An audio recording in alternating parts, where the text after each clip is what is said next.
straight onto the beehive. It was a moment of chaos waiting to happen, and it didn't disappoint. The bees, long annoyed by human presence near their hive, swarmed down.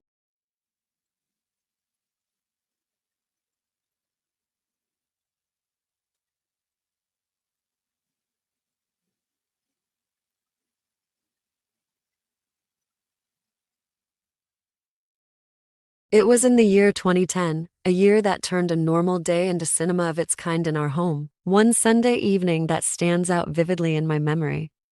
Our family had just returned from church, a time we all looked forward to for relaxation and bonding.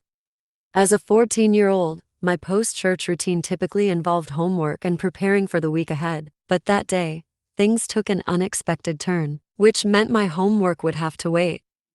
You see, my younger brother had his own post-church ritual. He loved playing football in the nearby field.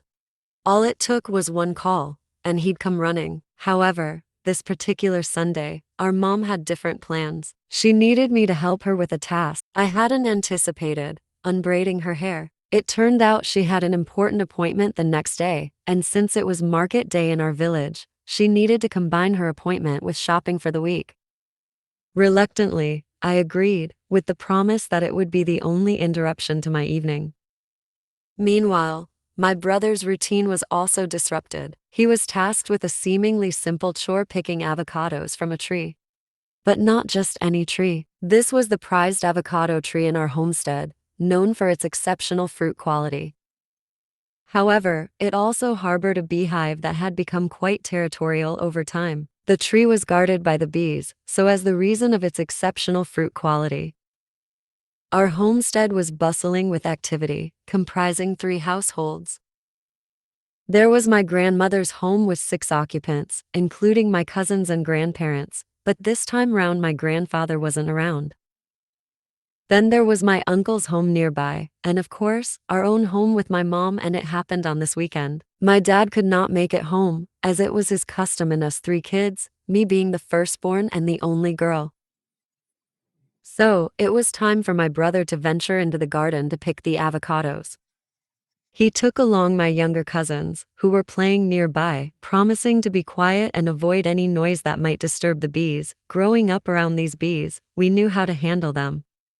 We knew they hate noise and perfumes. My brother, as he instructed our cousins, who were below 6 years, and our younger brother included, they were as quiet as mice, making my brother's task surprisingly easy at first. He navigated the tree with caution, dropping the avocados far from the hive to avoid any disturbance. But then, something changed. The temptation to reach for the best avocados, right above the beehive, was too strong to resist. It was like a dare from within, urging him to take the risk.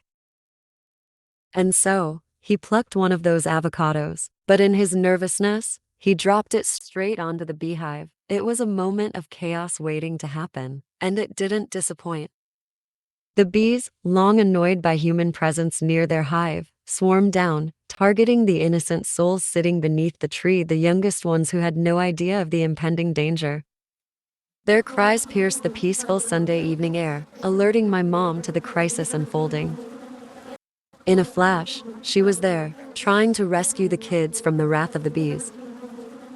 The reason why my mom reached there in a flash of time is because she had a clue of where my brother was and what it meant for the screams, just around the hive. You might be wondering why my mom had allowed him to risk onto that tree, and the reason being, it wasn't the first time he did that. The scene was chaotic, with bees everywhere, covering faces and clothes, and the cries of the children echoing through the homestead. My uncle was in his house with his son asleep, unbothered by anything from outside. It took a heroic effort from my uncle to save the day. Amidst the confusion, they managed to free the kids from worse situation. The cow and our dog Beckham made all sort of noises as an alarm that they needed help ASAP, but the confusion in our minds and the need to save our lives turned us into deaf ears. Eventually our dog Beckham, who had been forgotten in the commotion, was freed by cutting the chain to ease the struggle of saving him. He ran around the homestead severally before he discovered that the gate was wide open for everyone to get safety outside.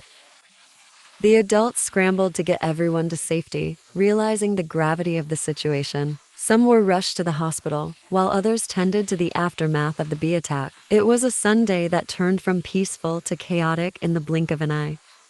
The following Monday was a school day as usual, and since I was one of the ones who managed to escape the tragedy, nothing could hold me back from attending my classes. But it happened that my school day was cut short as one of my ears was stung seriously and became very swollen. I could not withstand it again. The flashbacks of the previous day haunted me and reminded me that I was supposed to be at home with the rest. The worst part being when I entered the house from school and found guests had come to visit us to see how we were coping. It was so traumatizing to see that I could not recognize my family's faces until my mom altered a word to me with a smile, and all I could see is a face of her crying. I had never seen her like that. I shed tears, but they all laughed at me. But it turned out that this is the funniest part, that every time I remind my mom how she was laughing and on the other side interpreted as crying, I can't hold it. I laugh at her hysterically, which also turns is funny and memorable.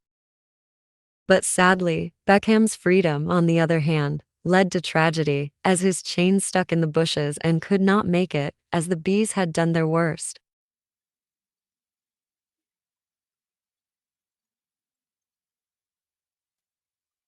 His death hurts to date, reminds of how quickly life can change. May his soul rest in peace.